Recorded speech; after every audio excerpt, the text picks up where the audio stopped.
Concrete, if we may talk about your traumas a little bit. Which one? So you said you got fired a lot. Which one? What did you get fired from?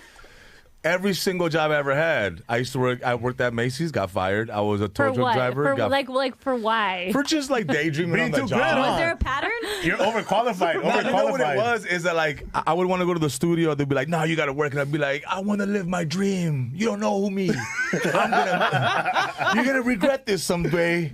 And I would just be like, "I'm out of here." You know, I remember I was working for this company. We used to do like surveys right there in Van Nuys. It was off of Sepulveda and I think it was like Sherman Way. AES or something. It was 4th of July. It was 4th of July day, and I'm literally like calling people, and I'm like, hey, what do you feel about the flag? Do you think it should have more stripes or not? And they were like, what? Dude, it's 4th of July. Dude, get a freaking life. And I'm like, all right. And then I just kept calling people.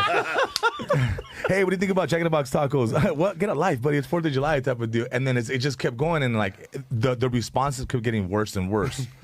And then it got to the point, like my cousin Peps and my homie Oscar used to work with me at the same spot. And I went to my bosses and I was like, dude, it's 4th of July. Can we go home? And he was like, get back to work, buddy. You got 7 more hours of this. And I remember I was like, no, I'm not. And I grabbed his papers and I threw it. And I was like, I literally like the movie, who's coming with me? Primo, let's go. Who left with you? I was like, I got to go.